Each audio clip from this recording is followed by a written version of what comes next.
Well, you can't see us anymore because you turned it full screen. Right. Excuse me. So I'm going to go silent just for a minute, and then we'll do an official introduction so that I can likely edit all that we just said out.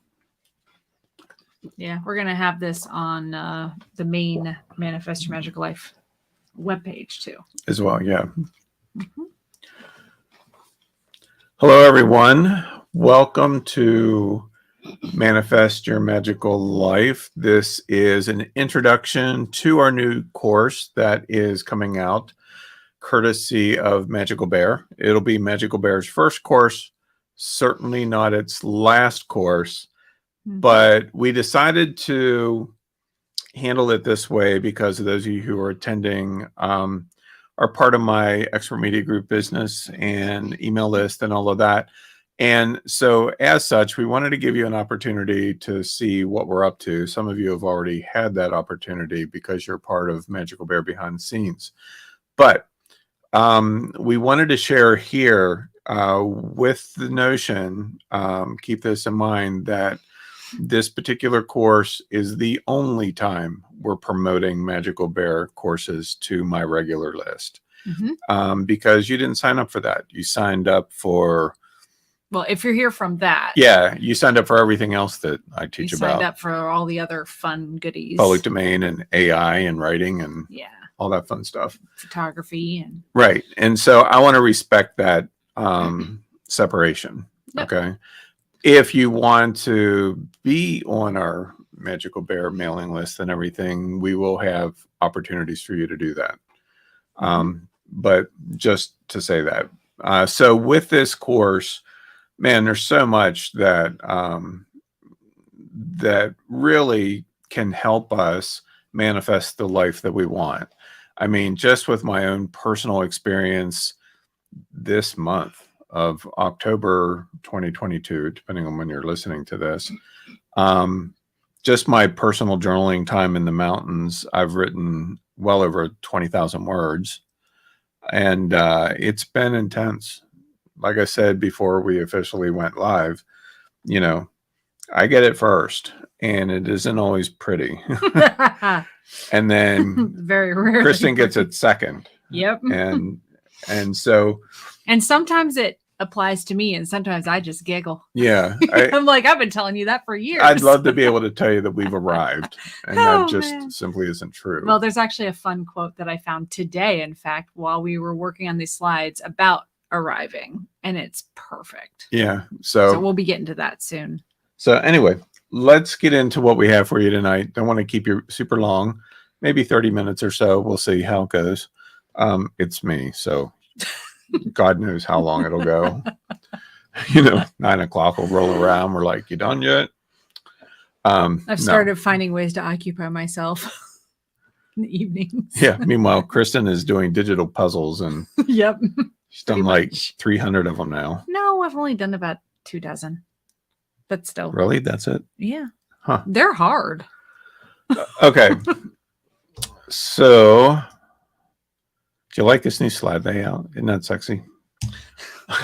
He's so proud of this, guys. Well, it's just, I think it looks We cool. wanted something to differentiate these courses from the normal courses that mostly Tony teaches. I've co-taught some of those, but Magical Bear will be largely both of us. So Right. you're going to be getting a twofer. Because once Nerdvana's gone, this is going to be my primary thing that I get to do. Right. So I want to start off talking about manifesting real results. And I thought it would be kind of fun to start off with this definition. Which this you've quote. heard. Yeah, it's been attributed to Einstein. It's been attributed to Benjamin Franklin. Neither of them really said it, most likely, but it doesn't really matter who did. It's good nonetheless. And that's the definition of insanity, doing the same thing over and over again and expecting different results. And I think at probably multiple levels, you can likely relate to that. Sometimes, some days more than others, it feels like everything is insanity. And other times you feel like, you know what, I got this. Like I've got this nailed finally. And then the next day it all goes to hell in a handbasket. So at least that's my experience. I don't know if any of you can relate or not, but For me, just when I think I've got things figured out, it appears that, you know, it's time for the next layer of the onion to be peeled, so to speak. But the good news is that I am making headway myself. And in that journey, I figured a few things out because in reality, we all tried the things, whatever those things are. And more times than not, it seems they don't work. We're told, like the email that I sent out yesterday, excuse me.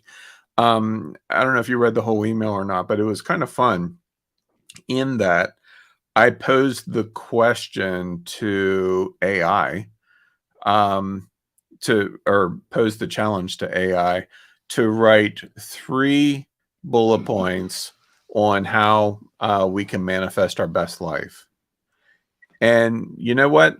I thought that the points that they made were really good. I mean, I've certainly read them in, very popular books and seen them in movies and those kinds of they're things. pretty much the points that are always stated over and over and over again. And if they worked verbatim as is, well, I would say our planet wouldn't have as much stupid on it, just to be bluntly honest. Right. I mean, people really actually working on that and doing those things, you think that they'd be living their best lives already. But the fact is they keep doing the same thing over and over again because it's all that's ever being taught. Right. I don't know if I can turn on captions from here, Martha. That's a YouTube specific thing. You may be able to, but I'm actually, even though we're teaching through YouTube, we're not on YouTube. We're actually using a program called StreamYard, which plugs into YouTube. Yeah, I think captions actually get generated after. I don't know. I know they've been working on predictive text, but I'm not real sure how that's working yet. Right. So one thing that I've discovered, and this came straight out of a couple downloads that I received a few months back, and that is the 90-10 rule. We see ourselves as living life as 100% us. Yeah, like you do you. Yeah. That's a big trend right now. You do you, babe. When in reality, many are only embracing around 10% of who they truly are. Yeah. And whenever this came up, for me personally, I thought, well, I got to be at least at 60, or something like that. You were slapped over the face, if I remember correctly. Yeah, it was like energetic slap. Yeah, it was like, dude, you're lucky if you're 10, And I've been at this whole thing of personal development for a long time, 25, 30 years. And so my ego was bruised, I think, a little bit whenever this came out. But when it was explained to me, I actually understood. And what I discovered as this 90-10 rule started to be revealed to me was that, holy cow, this was actually something that I had issue with. I just didn't understand what was going on. And chances are likely that you haven't either. And so one of the things that I want to break down for you is what this actually means. We have purpose, and that's a pretty common statement. And I'm pretty sure that all of you who are here or who are watching this believe that to be true. You may not fully know or understand what that purpose is, but we understand that we're here for a reason, and it isn't just to eat at McDonald's. And so, but as we're born and we go through our life and all of that kind of stuff, we get input from a lot of different sources. And what ends up happening once we arrive to adulthood, and probably even before that, is that it's kind of like a replacement type of thing where you had a full bag of one material and a full bag of another material, but you slowly start mixing them together. Like, let's say on your right hand, you have a jar of red sand, and in your left hand, you have a jar filled with blue sand. And I'm not thinking of any specific references to the Matrix right now, although it does kind of play in. And so what happens is, as you're growing, you keep sifting the sand back and forth. Let's say that they're not full, but maybe 3/4 full. So you have a little bit of blue into the red and then red into the blue, and you keep swishing it back and forth. And then you say, oh yeah, this is me. Here I am. Well, what are you? Are you blue or red? And you can't answer that question anymore because you don't know. You don't know which one is which. And so what ends up happening is we have this 90% us, and it's going to be different for every single person, obviously. And if you think, well, obviously I'm not 90%, I'm maybe 60. Well, guess what? You know, well, I just had a thought with your sand analogy that there is about 90% of somebody that walks by with a jar of black sand and dumps it in both your jars. Yeah. Now what?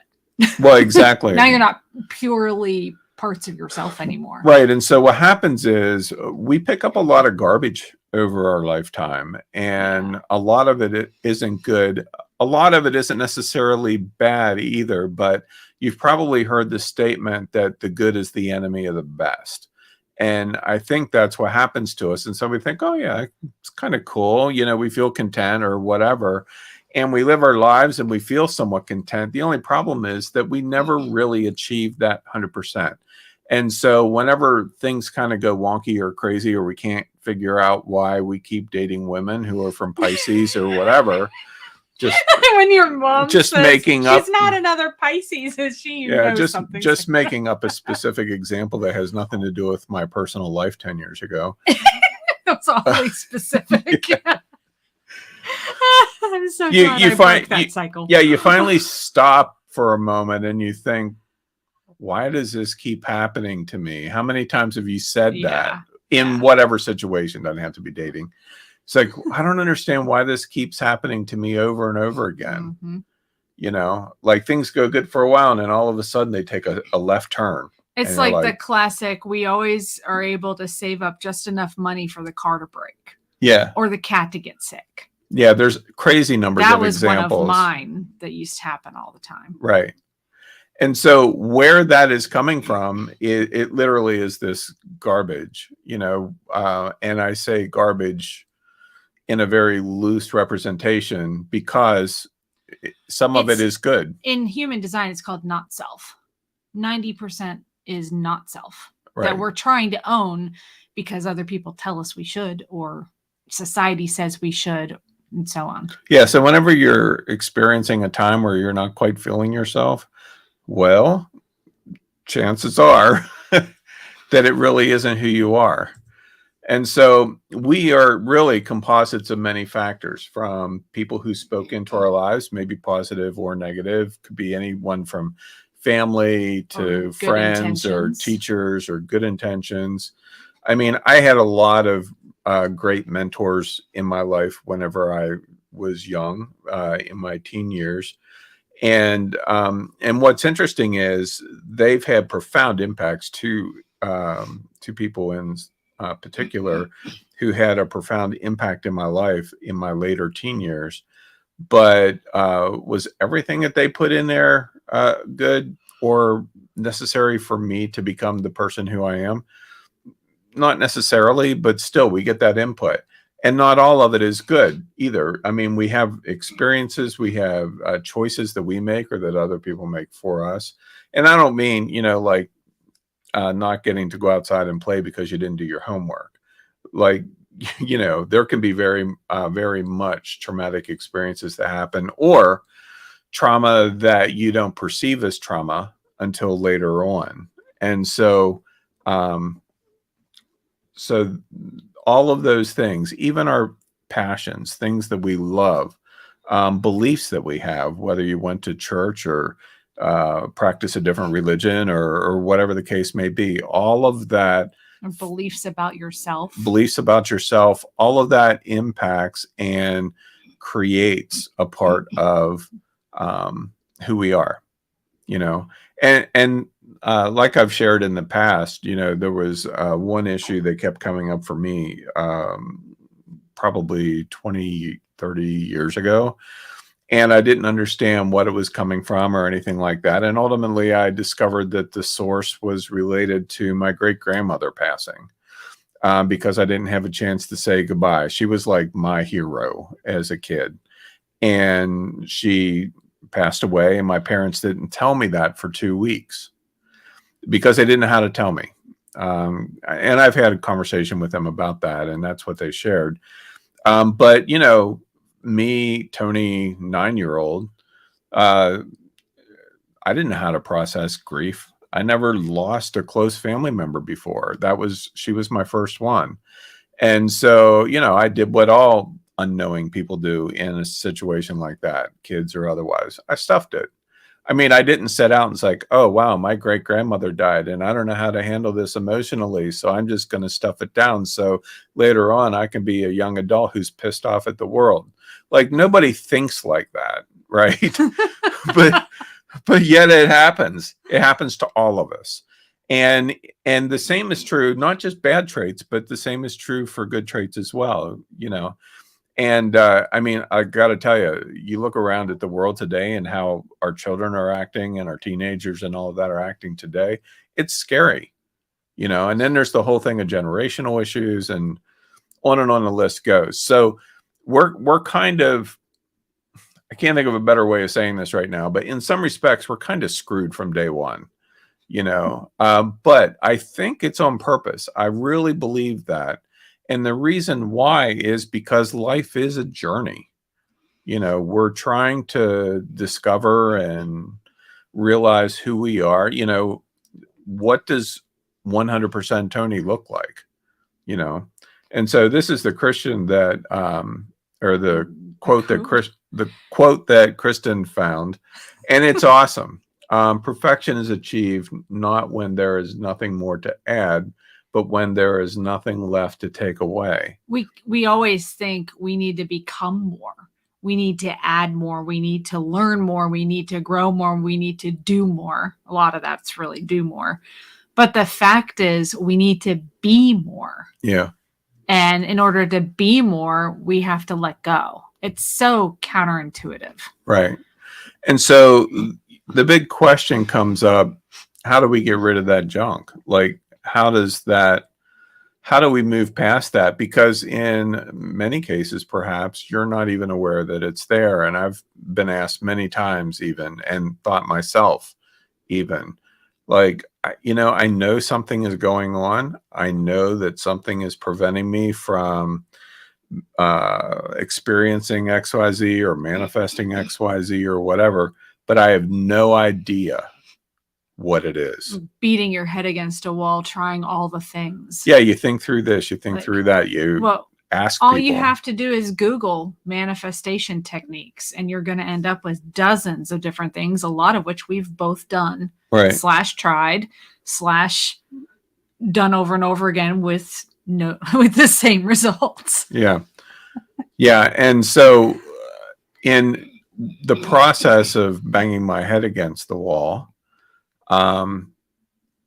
apparently it shook something loose one day because I got a visual.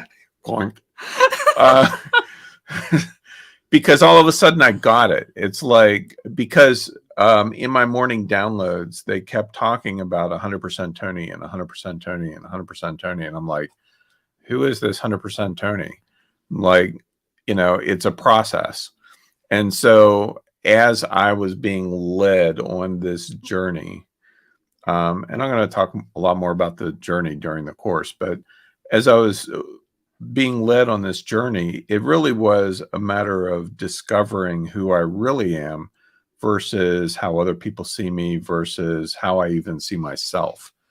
And so one thing that I can state for sure, and I think we all know this at our core, and that is that we're not meant to be a victim left to the whims, desire, and control of others. There's no way of really getting around that, especially depending on, you know, well, if you live on an island by yourself and have zero interaction with any other human being on the planet and then no you internet, might have a chance. Yeah, but the problem with that is that you're left to yourself. There is that. And you've probably heard the phrase that you're your own worst enemy. Well, and we're meant to be community beings. Yeah, we really are community beings. And so it's not like we can just cut people off. But, you can choose who you're around sometimes. Like, I am not a really big fan of drama. And so as a result, there are friends who I had over the years who really I wouldn't consider are in that space now because everything is drama. Like there's always something. And so that's just one little choice. And you know what? I'm not meant to be a victim left to the whims, desires, and control of others. Neither are they.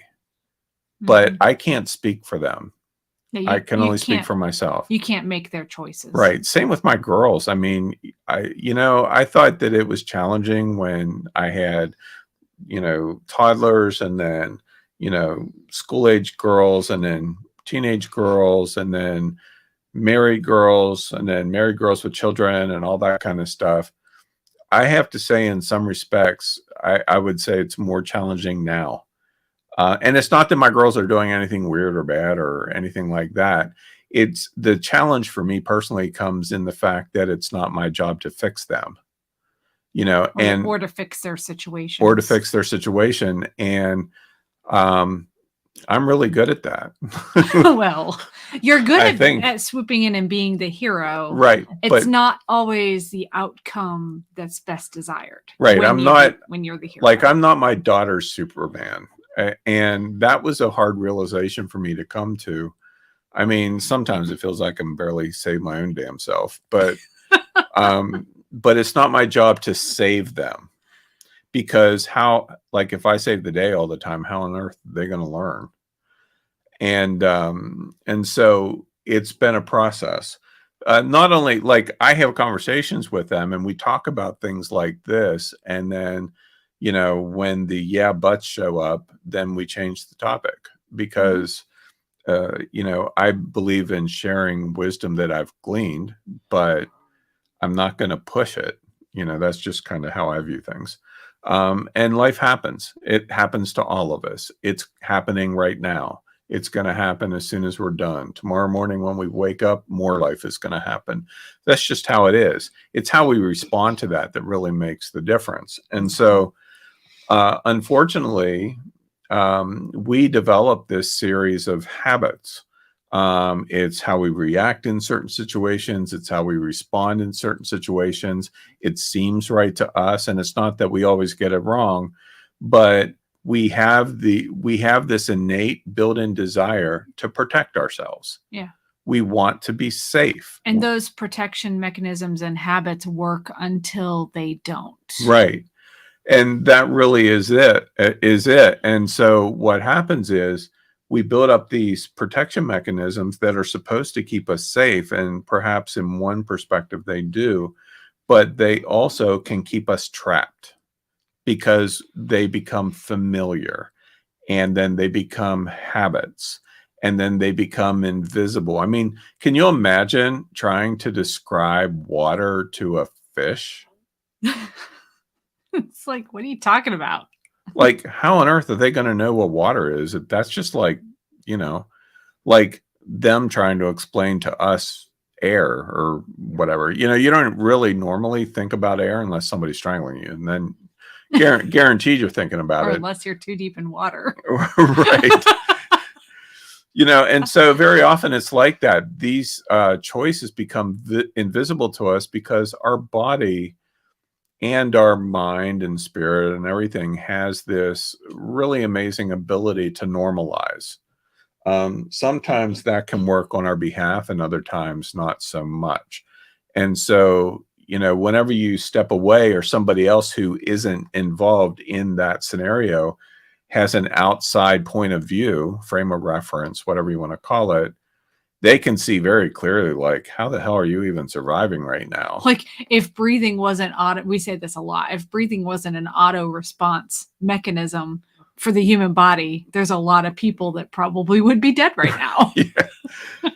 Yeah, exactly. It's like, lucky for them that breathing and blood flow and all of that kind of stuff happens automatically, because holy cow. Like, what are they thinking? Exactly. Just, drive down a major highway. That's all I'm saying. Yeah. So once we choose and recognize that our life is ours to create, which can be a very terrifying choice. It's so A lot of terrifying. people won't even make that choice because if my choice or if my life is my choice and mine to create, it's also mine to fail in. And it's my And responsibility. it's my responsibility. And that is a big curse word to some people. Like, I don't want to do that. Holy cow, it seems to be working okay most of the time. Call that the R word. Yeah, isn't that right? Husband number 5, whatever. Not that I have an issue with divorce or anything. We're both divorced. Once. Yeah. And so once we make that choice, though, and recognize that our life is ours to create, what an amazing realization. Then we're in a position to become the conductor or artist of our life. Now, this is very often where people will go, oh, crap. Now what do I do? Well, Like, I don't even know what I want to be. It sounds so simple. And you've all heard the whole, how do you know what to get or what to manifest if you don't know what you want? Right. Like, that's really what this is about. It's figuring out what you want. And I was once in a place where I had a life coach and she said, maybe we need to start with what you don't want. Right. We know that. Start there.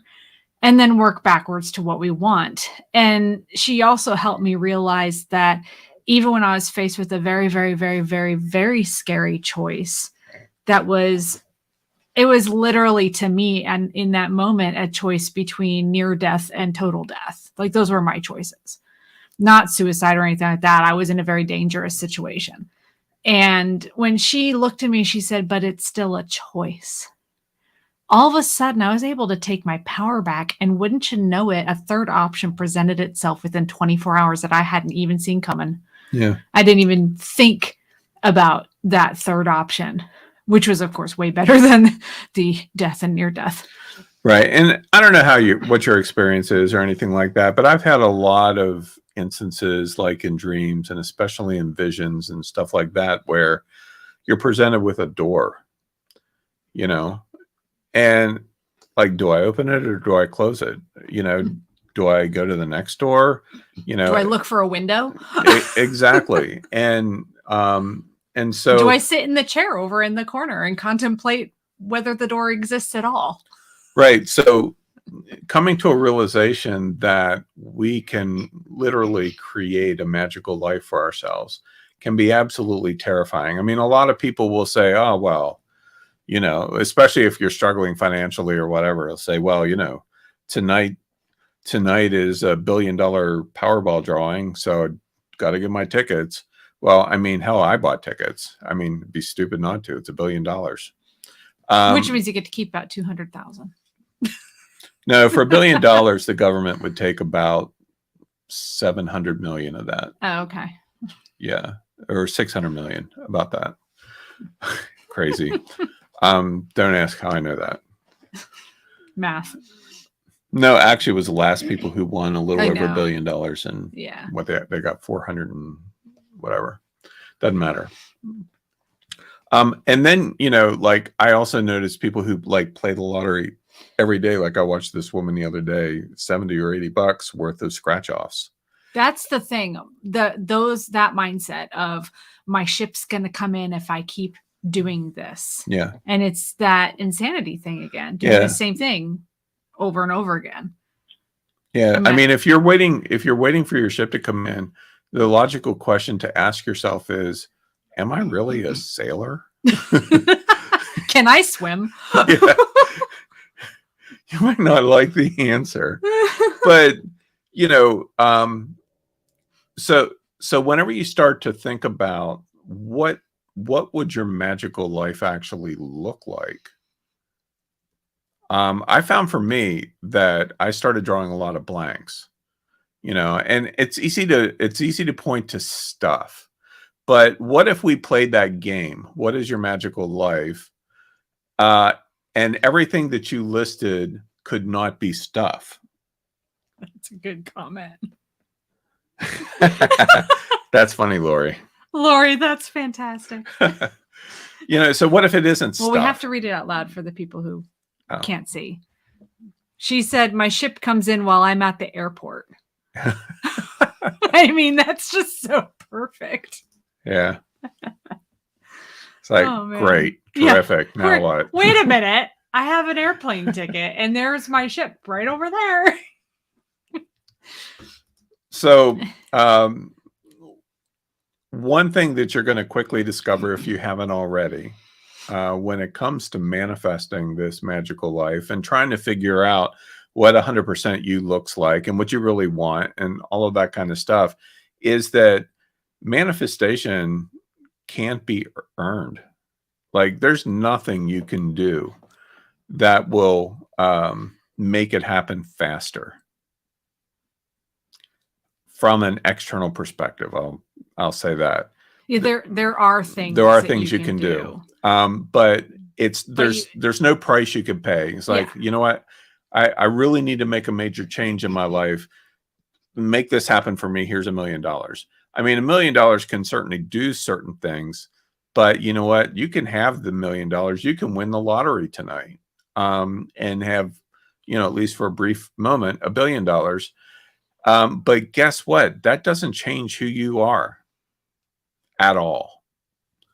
And so all that money does, and a lot of people go for money. I want to make $1 million. I've made $1 million. Money seems to solve a lot of problems. Yeah, except that it doesn't. Right. It seems to. It doesn't. All that money does is amplifies who you are. And so, do you really want that to be amplified to the world? Or would you rather the world see something different? And the other thing about it is that it's not something that you deserve or that you're entitled to. To me, that's awesome news. Like, that means that there's nothing I have to do. There's nothing I have to be. I'm not at the mercy of some other person or being or anything for that matter, because I don't deserve it. And I don't not deserve it. It goes both ways. It's neutral. It's neutral. I'm not entitled to it, but I'm not entitled to it. I love double negatives. And so that's the West Virginian side of you. Exactly. Right. And so even though life happens to all of us, and it does, and sometimes it isn't pretty. I mean, I don't want to communicate for a minute that Kristen and I don't have issues or encounter problems or whatever. God, if people only knew. Yeah. But the one thing that I can say, and this is really I would say at the core of what the entire course is going to be about, is how we respond to it. Life happens to all of us, but we don't have to live there. And sometimes it feels impossible to not live there. But there are very specific steps that you can take and shifts that you can make that at first may feel challenging or even impossible. But then, you get a little ways down the road and you notice that you're reacting different and things are starting to fall into place, and you don't know why, because you didn't really do anything. But yet things have changed. And that really is the power of a lot of this. So probably the biggest lesson that I've learned, and this is going to be different for each one of you, is that discovery requires a journey. And what I mean by that is discovering who you really are, who the 100% is. And you get to choose that. You get to determine that. No one else can dictate it for you as much as they want to. They ultimately can't dictate who you are unless you allow them. And one of the things that I've been encouraged in, also known as beat over the head with over and over again, is it's your big skull, is choice and alignment. Yep. Hate to tell you, but everything is your choice, even when it feels like it isn't. Choice and alignment really is the name of the game. And so it comes down to how we perceive ourselves, how we perceive our situation, how we perceive other people, and what we believe about that. Because belief looks beyond what has been accepted as truth to see what is true. Just because it's been presented to us as true, you're a no good, do nothing, whatever, and you're never going to amount to anything. Just look at your life. Who says that that's true? And we actually have a acquaintance friend, a Facebook friend, who we've gotten to know pretty well, who was told this all growing up by his mom, who's a druggie, and he's very public about it. He ended up in prison for 10 years. Now he's a multimillionaire. Yeah. And he's only a multimillionaire, not because he got a special break or he did something cool or whatever. And not because he worked extra hard either. Yeah, he discovered who he was. Yeah. He discovered what was true for him. And he owned it to the point of driving supercars with ex-con on his license plate. And you can find out who he is by Googling that, because that's part of his public story. Right. He makes a big deal out of it. And it's just so cool because he owns 100%. He owns his mistakes. He owns his change. He owns all the success that he has today. And he's also become an advocate for being able to help people see, that just this belief looks beyond what's been accepted as truth to see what actually is true. Right. And belief also isn't something that's dictated to you. It's something that you choose and align with. And so many times, we have this tendency to take a look at past actions or past events or whatever. And you think, well, it's not like I can travel back in time, Tony. It's done. It's already happened. And while technically that may be true, the reality is that we can change how we view what happened. So there is a level of time travel there, if you want to call it that, but we can change our response. Because whenever the event happened or the experiences happened or whatever, you may not have had any idea how to respond. I mean, it was going on. So how could you respond? But you can go back and rewrite that story and how it impacts you now. And that's really a powerful thing. And so belief isn't defined by others in any way. Ultimately, it comes from within. Now, this is all based on choice that you can make. This is all part of you discovering that you have a choice that you can make. And sometimes those choices can be powerful, and sometimes they can be scary, but ultimately it comes down to what we believe. That's what powers those choices. And so belief isn't proof that you're somehow less than.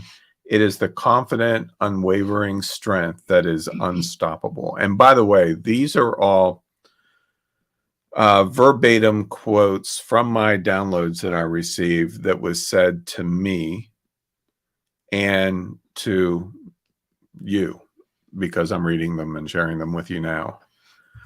Belief isn't an archetypal association assigned to you or by you. It is a deterministic I am based on inspired knowing.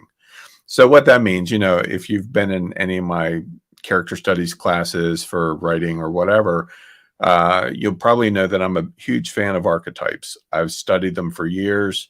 Archetype oracle decks. Yeah.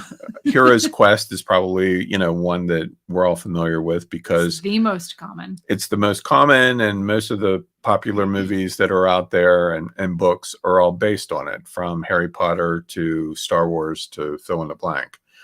And so, we're familiar with those archetypes, but you know what? We are not, you can point to actions that we have and say, oh, well, that's coming from this archetype. Like we mentioned earlier, you happen to be the hero. Right. Save the day. Save the day. That was part of my MO very early on. And so, I mean, to this day, I love saving the day, but I was going to say, you still have your toes dipped every so often into that archetype. Yeah, but it isn't something that powers me now. No, not anymore. It's not a driven force where, I mean, literally, when I first started my online business, I didn't realize it, but I was creating scenarios where I had to save the day, so like X bill was coming due on Friday and it was Monday and I didn't have the amount of money in the bank. and it would stress me out. I mean, incredibly stress me out. I was sharing office space with a buddy of mine who was a massage therapist, and probably the biggest part of it all was the monthly bills, and I would look at the bank account, I would look at where I was financially, and the two did not equal each other, and so through whatever you want to call it, brainstorming and action taking and all of these Herculean efforts, somehow all the bills got paid. And then you could have an attaboy moment. Yeah, just barely, but they got paid. And then the next month, the same cycle happened. And finally, I had enough presence of mind to stand back one time and say, why does this keep happening over and over again? And I wonder what would happen if. One of the most powerful questions you can ever ask yourself, I wonder what would happen if. And then after if, put in something that you've not done before, not tried before. It's a very liberating question. I love it. It's one of my personal favorites, because the question that I asked in that scenario was, I wonder what would happen if I didn't have to save the day. And I've shared this story many times. Most of you probably heard it.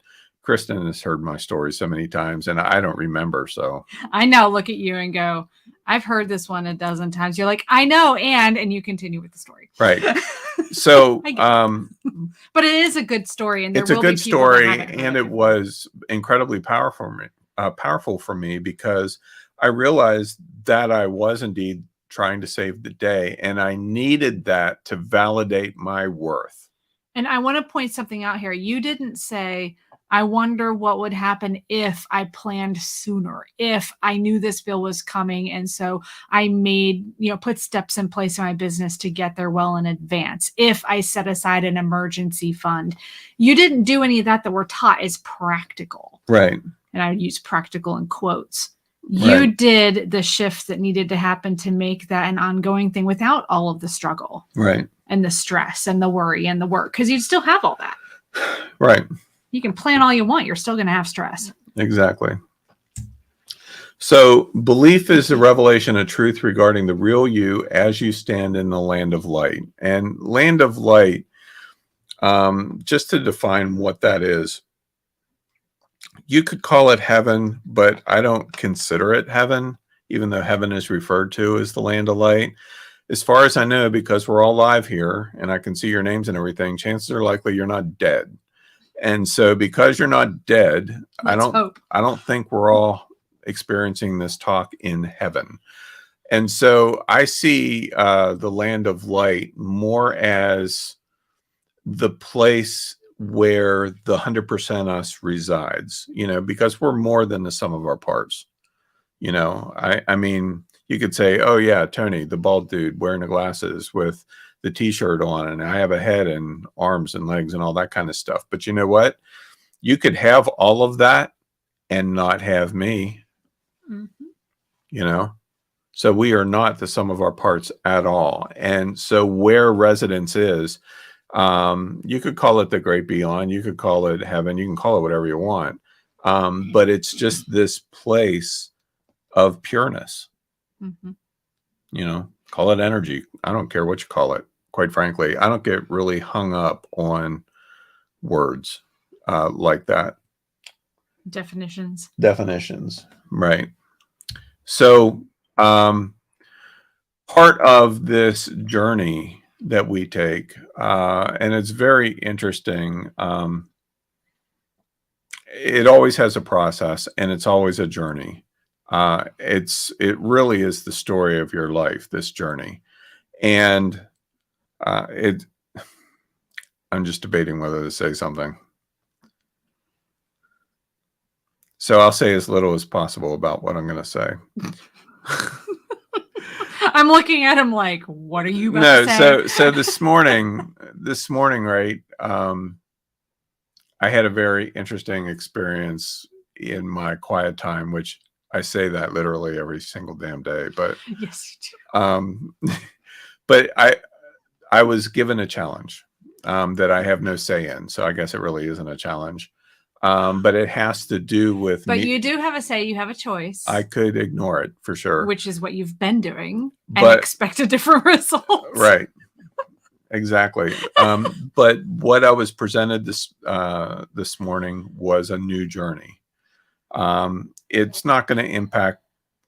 No, I can't say that. I was going to say it's not going to impact my business in life, but it's going to change all of that In positive ways. in positive ways. Yeah. But this is an internal thing for me that I have to start walking through. I'll probably share more about it when we teach the course, because it starts tomorrow. So I really have no idea what to expect quite yet. But anyways, all of us are on this journey. And with this journey, it's important to understand that manifestation, which is what we're talking about here, whether it's something we're after physically or emotionally or spiritually or whatever, it's not a function of doing anything. You know, good luck. You can do whatever you want all day long, and it's not going to happen necessarily. But it really is a function of being. Well, and I want to tag team on this a little bit, because what you just alluded to actually is a process of doing. Right. Doing does still play a part, but so many of us do without the be. Yeah. We're doing without learning how to be. And you've been learning how to be so much that you've forgotten how to do. In some cases. And so in this particular case, what you're going to be doing, this challenge, it seems to me like it's a melding of the two that really does bring results. But manifestation, like actually manifesting, you can do everything that people say to do, and you still won't manifest And the thing you crickets. want. Yeah, and just like back to the email that I sent out, you know, you can get focused in your mind what you really want, and you can, you know, speak your affirmations and visualize and all that kind of stuff until you're blue in the face. Yeah. And you know what? Nothing's going to happen in many cases. Mm-hmm. Why? Well, because you're filled up with other crap. Yeah, you're focused so much on the tasks of, well, if I do this, if I do X, Y, Z, A, B, C will happen. Yeah, manifestation isn't a task driven. Really, thing. It's you need to look at how does X, Y, Z even apply to me anyway? Why am I doing X, Y, Z? Right. And so this is another set of insights that I received a couple months ago, June or July, I think, somewhere around there, where they just kind of set me, they meaning the powers that be, the aliens, the voices inside my head, spirit guides, angels, Jesus. I really don't care how you label them. I mean, to me, they have specific names, but I don't get hung up on semantics. It just really is silly to me. But they were very, very clear in what they said to me as a structure for manifestation and becoming this 100% us. The first one is to be present now. And this sounds so simple, but it actually isn't for most people, because imaginary friend, exactly. Mm-hmm. I love that. So be present now. I've often shared the example of my dad, who passed like 13 or 14 years ago now. And Dad was the result of a rape. His father, his real father, was the result of a rape, and his mother was the result of a rape. How's that for family curses? Woohoo! I was not. I thought it went back further than that. It does, but yeah, it's like a generational curse. Yeah, we don't need to share my entire genealogy. And so as a result of that, Dad could never get past it. Never did. Not until the day he died. He didn't get past it. Probably is working on it now, wherever he is. But he always was focused on the past. And that story that was constantly running overtook his journey to where he was constantly looking backwards. My guilty pleasure growing up was more looking to the future. And so I was always thinking ahead, always looking ahead. What was the next big thing?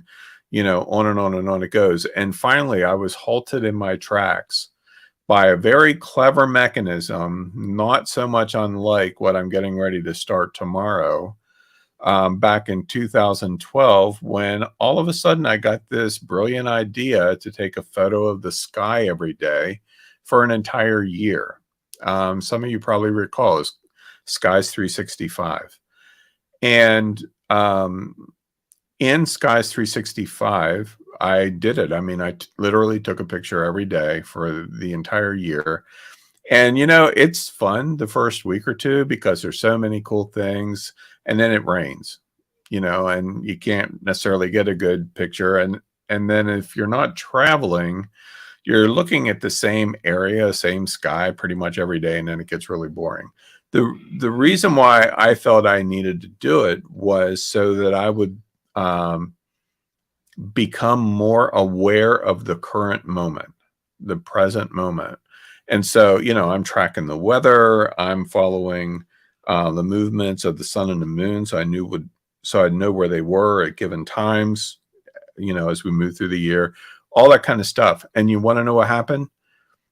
Besides shooting 40,000 photos for that 365, what happened was I became very present in the moment. It worked perfectly for me to make me very much aware of what's going on now. And that really fixed me, I would say, for the most part, of instead of having my head in the past or looking into the future, just be present now. I mean, it's so incredibly powerful to do that because shifted your because awareness. now all of a sudden you have this situational awareness of what's going on now around you, and you can make immediate changes if you need to, or you can pick up on an opportunity that presents itself in a flash because you're paying attention instead of thinking about the next big thing. Lori says, I don't see how that helps you be present.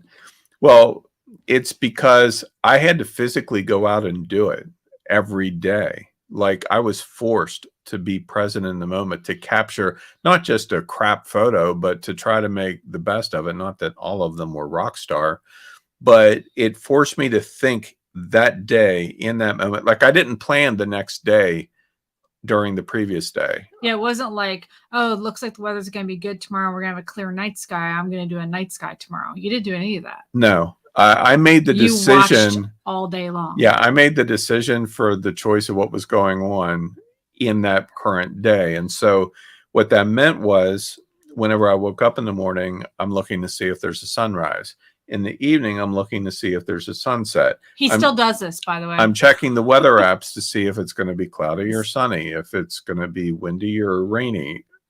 And so I made the decision in the moment of that given day, rather than think of like yesterday doesn't matter, it's done, but there's always tomorrow.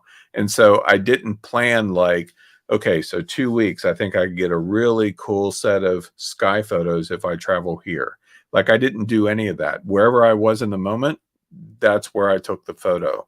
Sometimes it worked out pretty awesome. Other times, really not so much.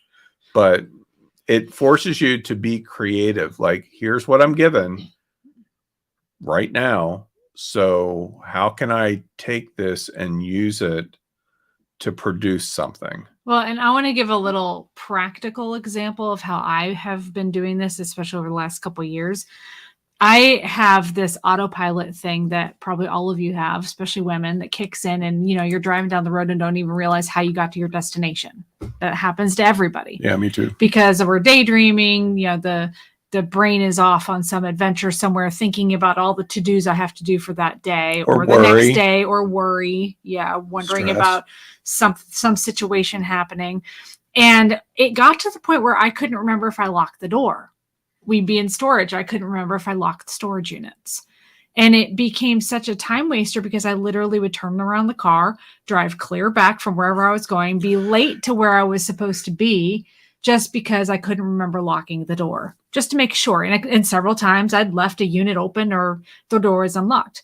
So to learn how to be present, what I started doing was anytime I have to lock something, I take a breath and I look at that lock and I force myself to remember. I force myself to be present right then, watching the lock turn, feeling the key in my hand, pushing the button, whatever kind of lock it is, and making sure it is locked. So I don't have to come back because I think I forgot.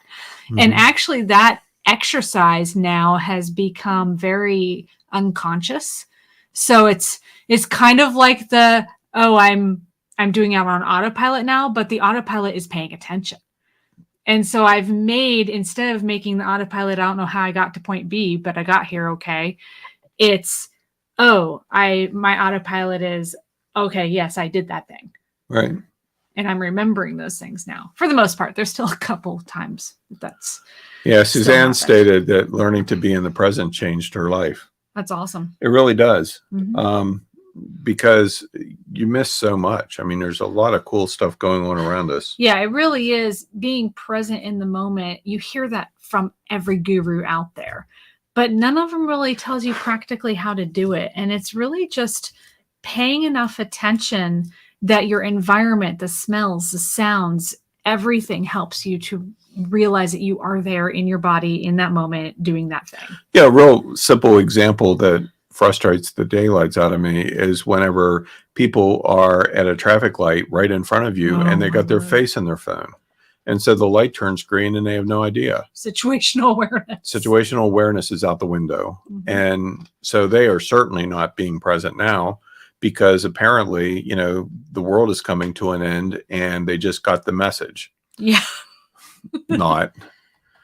And so because they're so worried about, responding to whatever notify they got, or they're worried about some situation and trying to find it on their phone instead of pulling off to the side of the road to deal with an issue. Or somebody send them a stupid chicken video or whatever, Yeah. Oh my God, it's so funny. Now, have I ever looked at my phone at a stoplight? Of course. We all do that. But it's paying attention to what's going on around you, really, which is what Be Present Now is. It's paying attention. And that's how you see opportunities. Right. Discipline and quiet your thoughts. Now, before you throw bricks at me, I know this can be challenging. Believe me. I mean, we all have creativity and imagination, so it can be challenging. But there is a lot to be said for this particular bullet point. And, whenever I got it, it was just like, yep. And how I did it was very, I can't say that I remember why I felt inspired to do this because it happened such a long time ago, but I was having a lot of trouble sleeping. I do remember that. And I would toss and turn all night and I wasn't getting a lot of sleep because my brain was so active, whether it was dreaming or ideas or stress or whatever. For the record, I still am working on figuring this out. Yeah, I used to be an incredible worrier, not warrior like rah. No, that's me. But worrier. I worried a lot. I stressed a lot. And so as a result of those things, I really couldn't sleep. And so I set out to figure out how I could go to sleep. And I knew that meant turning off my brain. And I don't know if I read it in a book or saw it online or what it was, but I got the idea to imagine a blank screen in front of my eyes, to stare at nothing. Like static. Yeah. And it worked for me. And I know for some folks, it doesn't really work. It doesn't work for me. But for me, it worked with practice. I mean, this was over a long period of time. To throw a little human design into the mix here, I'm a mental projector. That means that I overthink everything. Didn't used to think I do, but yeah, I do. And my brain is on such a high power. When I'm on, and I don't really turn off. I problem solve all night long. Like in my sleep, I wake up with 10 bullet points and step-by-steps of how we're going to do X, Y, Z 3 months down the line at night. And that's how I'm wired. For me, whenever we go to bed, he's out. He's just like 10 seconds. snoring, Yeah. deep sleep. And Sometimes in mid conversation, I look at him and go, "Are you asleep?" And I hear snoring. And what's cool is it comes really in handy for meditation too, Yeah. because like whenever I go up into the mountains and go through my routine or not, I can just shut my brain down completely, just shoom. And it makes it a lot easier to kind of hear stuff, you know, from the great beyond or wherever the heck they are, whenever there isn't this ongoing chatter. Yeah. And so very often, like, I think I've shared with some of you before, but the thought came to me now, so I'm going to share it again because that's kind of how I roll. Some of you I know have heard this story, so I apologize. It's a funny one. Whenever I went to Bible college, which I only lasted one semester because I really wasn't supposed to be there, but I decided that that was the thing I was going to do. I was going to go be a Bible teacher. And I went to Rainbow Bible Training Center in Tulsa, and there were some of my fellow classmates who were already on the speaking circuit and all that kind of stuff. And so they'd fly out on the weekend and speak at some church and then come back. And I would often hear a lot of my classmates talking about God speaking to them. You know, they heard God's voice. Well, I wasn't hearing anything. And it got to the point where it really bugged me, like nothing, you know. If it wasn't coming in my ears, it wasn't happening. And so I made up my mind one day that I was not going to rest until I figured this thing out. And so I prayed and I sang and I cried and I begged and screamed and rolled on the floor and all kinds of stuff. It was just pathetic, quite frankly. And nothing happened. Nothing. Didn't hear anything. And so finally, I just wore myself out after like 7 or 8 hours of this nonsense. And I just had no energy left. My brain was done. I was quiet.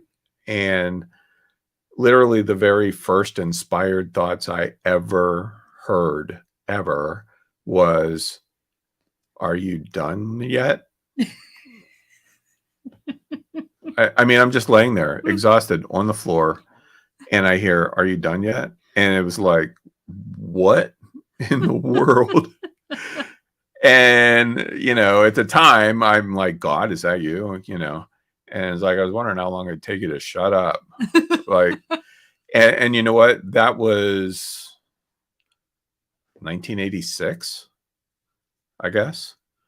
And we won't say how old I was. Old enough.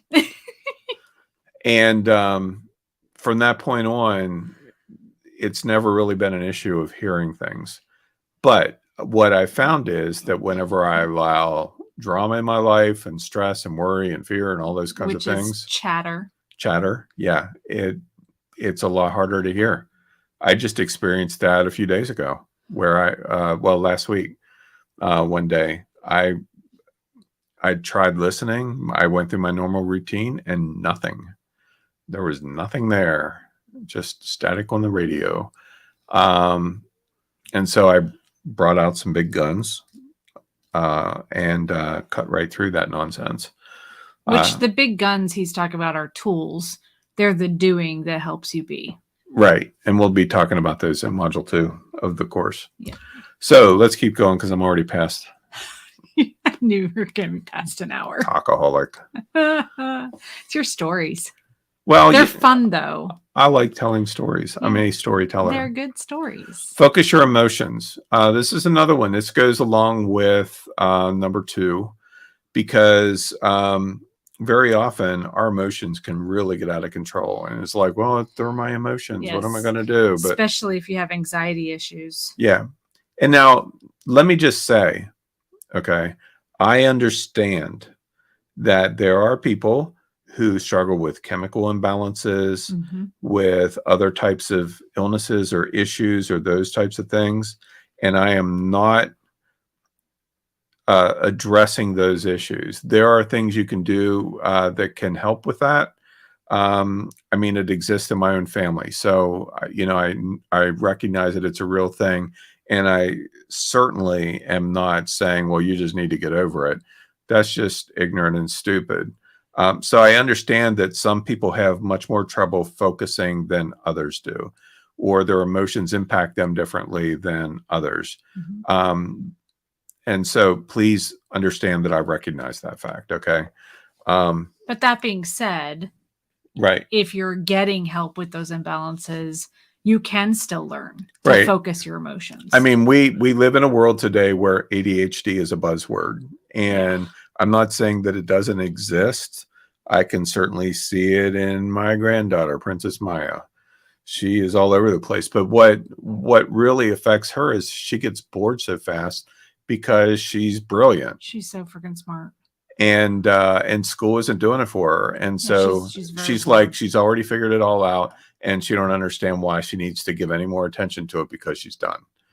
And Which is a projector thing. right. And so, I understand all of that. And I mean, there's also Charlie Bear, my oldest grandson. He's a spectrum kid. He's nonverbal. But yet it's interesting when he and I are together, there's a level of communication that happens that I can't explain. I mean, I love that kid.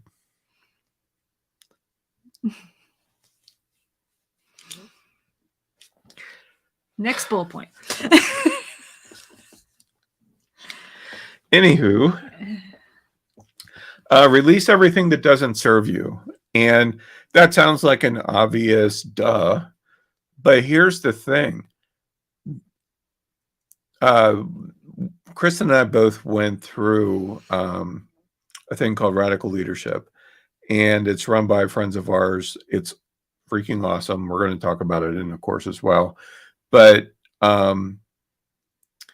one thing that a statement that our friend said was, good, Therese, about legitimacy. Oh, if you don't get what you want legitimately, you'll find a way to get it illegitimately. Right. 100% of the time. Yeah. You won't know that's what you're doing until it's pointed out to you, and then you're going to be pissed off because whoever points it out to you is going to be right. Right. But like for me, I was a speaker. I was on the stage all the time. I traveled the world speaking, and I can say world because I spoke in London and in the Caribbean or Caribbean, however you pronounce that. I still haven't gotten that right, but I was always creating drama because I needed to be the center of attention. I needed to be seen and heard. And now, years and years later, having studied human design, having really discovered what works for me, and that being seen and heard is part of my design, I can look back and go and see all the drama that I created in my life back when even Tony and I first met, that was creating scenarios where I was being forced into the spotlight. Not the kind of spotlight I wanted, but hey, it was attention. Right. And I craved it so desperately because I wasn't getting the type of attention that I wanted. And, the good attention. And a lot of kids, if you see them acting out all the time, a lot of them that's what they want. They want the love and attention and affection, and they're not getting it legitimately. So they're going to do whatever it takes to get it. Right. And that's where I was as an adult. I don't know. I guess I was like that as a kid too. But having grown through all that and recognizing that and releasing that and saying, oh, you mean I can be intentional about how I get that attention? I can get what I want legitimately. And of course, you have to know what you want. So that's a whole big part of it, which we'll be covering in module 1, I think. But once I started releasing that, I realized I actually didn't have to be the center of attention so much. Mm-hmm. And some of you go back to my book ninja days. So you remember me as the book ninja. I was a prominent leader in the publishing industry for years as the book ninja. And then I kind of disappeared. I sold my company, kind of fell off the face of the earth for a while, and I took a background seat. And I learned through releasing all of that, because that was part of it, that I am getting everything that I want legitimately because I've figured out what I want, and I've released the stuff that wasn't serving me to get what I want. Right. Yeah. For me, one of those big issues was worry until I realized, had enough presence of mind one day to realize that there is no amount of worry that you can do or experience that's going to change your scenario for the better. It only changes it for the worse. And so Yeah. if it's not if worrying and all of that isn't helping you, isn't changing things for the better, then why do it at all? Yeah. Why put that energy out there? Right. Like And you're expelling your own energy that could be used working on a solution. yeah, the level of anxiety and worry and fear that I walked in my earlier years, this is like 15, 16 years ago. It's a wonder I didn't have a heart attack, honestly, just because it was so intense. And I'm grateful that I was finally able to release that and recognize that this is not helping my situation here. Well, and I don't want you guys to think that we never worry and we never panic. In fact, just a few days ago, you had a mild panic attack. Yeah. And so there are, like you mentioned, onion layers earlier on. There are onion layers to this. And, he was peeling back another layer that was extremely painful and extremely scary. And I've done the same thing. And I mean, I was a puddle of goo in the middle of the floor once with a panic attack where I was completely freaking out. And that was a little bit ago, but it still happens. I still have a little bit of anxiety now and then when my thoughts start to take over. But if I remember to release it, Yeah. it makes things a lot easier. Yeah. Remember when this course was supposed to be taught last Wednesday? Yeah. Yeah. The reason why everything changed last week from a scheduling perspective was because something came up with me in my morning time that shut me down, and I didn't know what to do about it. It just freaked me out. And I mean, when I say it's been intense, it's been intense. And it's not because, we're on the verge of losing something or this or that's happening. It was a personal challenge. A mirror was held up to me and showed me some things that were unexpected. And scary. Yeah, I had a serious oh fuck moment, and I didn't know what to do about it at first. It just shut me down. It's like, you're going along and you're doing just fine, and then somebody pulls the plug and you don't realize that the plug has been pulled until you go, and you're out. And that's what happened to me. And he needed a day to just it only took me a day to get through it, but to process it, which is awesome because before it would have taken me, half a year, but still. So the last bullet point, next to last, maybe. Next to last. Is welcome your highest good. You deserve it. You can't make any argument to me to prove that you don't deserve your highest good, because we all do. And the best news of all is that, you could say we deserve it or we don't. Doesn't matter. You could say that, but I've done this thing or that thing. Doesn't matter. Your highest good is always there waiting for you. Like I'll let you in a little, spoiler alert. The 100% you that you really want to embrace already exists. It's already out there. It's just getting to know yourself, I guess. Hello, how are you? I brought a nice wine. I wish you guys could see his face right now. And then as you're getting to know who that highest good is, fully embrace it. I mean, and this takes time. Yeah, it takes time. I've gone full on to embrace the 100% Tony. Almost full on. This next assignment is assignment is the next step in the full on, but it's like, I noticed today as I was reading through some of my journals, the profound, insightful lessons that I've been getting over the last several days. I also got in August and in July and in June. I chose not to point that out to you. And last year. I did ask you, am I the only one that actually remembers all of your downloads and when they happened, and that you already said the same exact thing 3 months ago. I have a big head, and apparently it's also a thick one. Yeah, you have a pretty thick skull.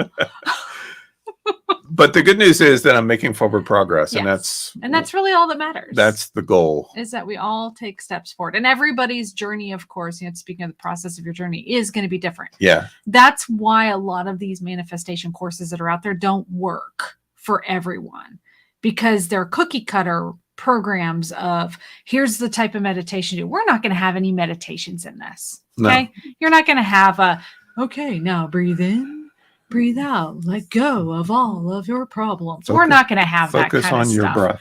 There's a time and a place for that. And there's specifics for that. Like in a couple of the courses that I've taken for my crystal stuff, I've done the meditations in there, but they have a specific purpose. Right. Yeah, I mean, if you want to focus on your breath work, jump in a lake and stay underwater for 5 minutes. There you go. Guarantee you'll be focusing on your breath work. But the whole thing about manifestation is that it's not cookie cutter. Right. It's not meant to be, because we are all unique and different. And I know that's a buzz phrase. Oh, you're unique and you're different and everybody's different. You be you, blah, blah, blah, blah, blah, blah, blah. There's truth to that. Right. The only reason why we're teaching this course, to be frank and honest with you, is that we figured some stuff out that actually works, and we want to share it with you. I mean, why keep it to ourselves? I mean, you could say, yeah, but you could give it away for free, or you could do whatever. And what I found, and the answer, of course, is yeah, we could. But what I found is that very often we will very quickly take for granted what doesn't cost us something. Mm-hmm. And there's something to be said for personal investment. There's something to be said for personal investment. And that's why we're charging what we're charging. To be frank, what we have gone through to learn this stuff, to be able to present it to you in a way that's going to be easy for you to digest, has cost us. I mean, there's tools, but cost us dearly. And all of module 2 is going to be about tools. I'm just going to put those 3 up. But I can tell you that the tools work, and there's a lot of them that we're going to be talking about. And there's a lot that we're not going to be talking about that are out there. Like, don't think that the system that you found isn't working for you because, we said we didn't cover it in our module 2. It's not about that. Yeah. It's really about module 3. That's why the tools aren't working. Right. But we're going to share the easy tools, the ones that we found that are just become habitual, so they're easy. Yeah, and another spoiler alert, the tools aren't special. They have no magic. No. None. But you're going to find out why they work. And that's a really good point, Martha. Worrying is negative planning. Absolutely right. Yep. Yeah, the tools aren't magic. Some people may think that they are, or that they have a negative connotation in a few cases or whatever. Or a positive one. Or whatever. But we're going to explain how they work, like for real, how these tools, and there's a lot of them, as I said, how they actually work and how you can use them on your behalf. And I can guarantee you it's not what you think. Nope. I don't know if I've ever actually heard some of the things that we were going to be sharing before. I've never heard some of the stuff from anybody but your downloads and my own insights. Yeah. And I don't, I'm glad you said that, because I don't want you to have the misconception that I'm clever and it all comes from all of this work. A lot of what we're sharing is literally from these downloads that I've received. And then it's like, oh, okay, let's try that then. Mm-hmm. And boom, you get results. Yeah, I mean, right this moment, I am using 2 of the tools. Actually, 3. I'm using 3 of the tools we're going to be talking about right this moment. And it's just become habitual. I'm getting this. Yeah. Yeah, simple stuff. So these are what we're going to be covering in the 3 modules. And of course, like Kristen said, favorite is the last one, but we need that's not our favorite. That's the necessary one. Well, I like stepping into the magic. Well, that's what makes the results happen.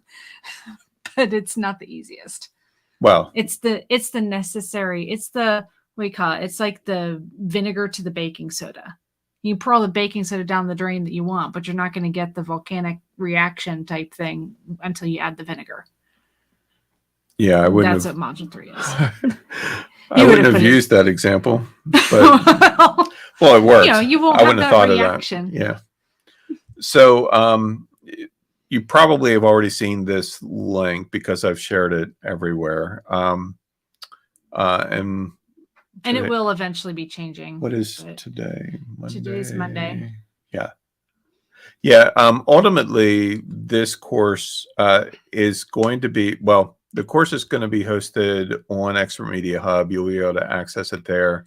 It's already set up and everything.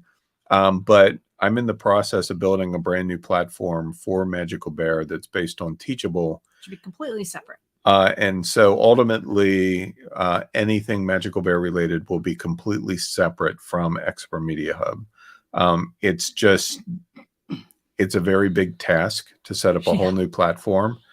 And we kept getting the push that it's time for this course. Yeah. It's time to share this information. So yeah, for us to like fully develop out Teachable and then do Magical Bear on that, we would be next year. And we felt like now was the time to present we'll probably have Teachable set up enough to have this hosted within a month or so. Month or two. Maybe by the end of the year. Yeah. There's only 2 months to the end of the year. True. Oh my word. So basically what the course includes is access to the live 3 module training. We're teaching it all in one day, which I've done, here and there every so often. I used to do it all the time. I like one-day trainings.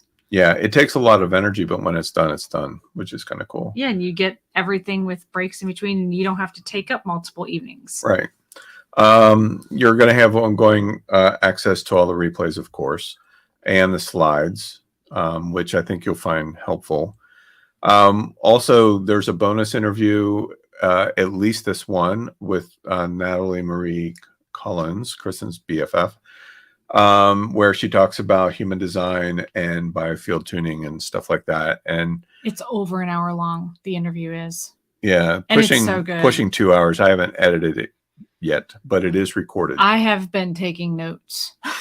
I took notes through the interview, and I mean, she keeps me updated on stuff, but she said some things I'm like, I didn't know that. Yeah, it's good stuff. Yeah. There may be other interviews. We're not quite sure yet. There's a couple of folks that we've had in mind. And so the price point is going to be $97 for all 3 modules. And both of us teaching. Both of us teaching. We're going to kind of do a tag team like this. And which should be fun. We haven't really done a lot of that. Mm-hmm. And so this is the link again. And I could put it in the chat, but it's in the Facebook group. And it's also on Expert Media Community and in your emails and everywhere else. And we'll have it in the description of this video as soon as it's processed. Right. Yeah. So. And once we're on the new platform, we'll update all this so that the link will be updated. Yeah. And speaking of that, just from a technical perspective, as we shift over to the new platform, you will still have access there. You'll be added to that new platform and you'll receive an email with your updated login information and all that kind of stuff. Yeah. Liz said, so inside Expert Media Hub under Magical Bear BTS is where the course will be live. It's in the, or where it will live. It's in the same category on Expert Media Hub currently, which I think is, I want to say Business Insights. Do I even have a browser up? I don't see one. Let me find a browser quick. Right there. I have a bunch here. Get to see latest Night Cafe creations. Pretty much permanently up on his computer.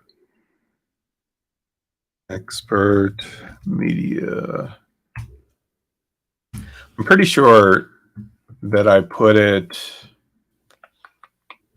Business Insights. It's one of these two. It would make sense that it's Insights. Maybe I meant to put it in here and I haven't. So it's going to be in there.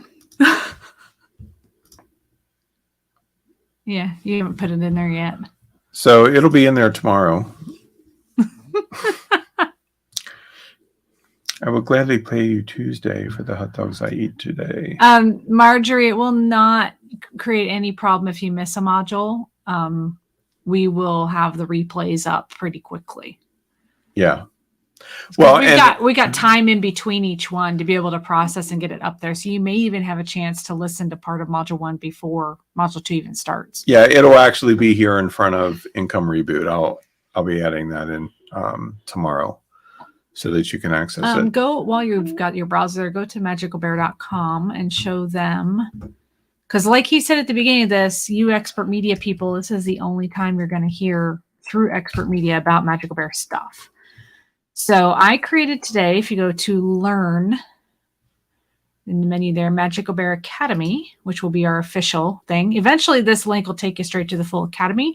But right now, you can get on the list to be the first to hear about any future Magical Bear trainings and courses. Now, this is different. This opt-in is different than the one below it that's for product drops. So if you want to know about new products, you'll have to be on both. But right there where it says be the first, enter your best email. Yep, that is where you can get on the list for more courses that will be upcoming. For now, you get to hear about us rave about this one for a couple more days. Yep. Yeah, and I don't know if it's...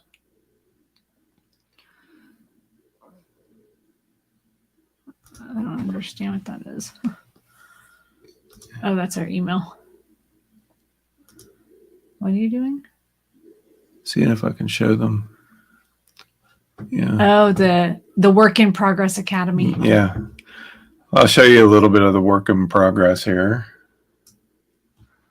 So this is kind of what the front page will look like, where it'll have products and all products and click here to preview current courses and all that kind of stuff. So it is in process. It's just not finished yet. Yeah, Magical Bear courses are going to be more life-driven, lifestyle. I'll probably be doing a crystal course at some point, like the manifestation stuff, more along the lines of what our company Magical Bear does. Yeah. Yeah, so a little bit more into the personal development, self-empowerment category. How to worship Satan on a part-time basis. He's kidding, guys. Just joking. I mean, come on.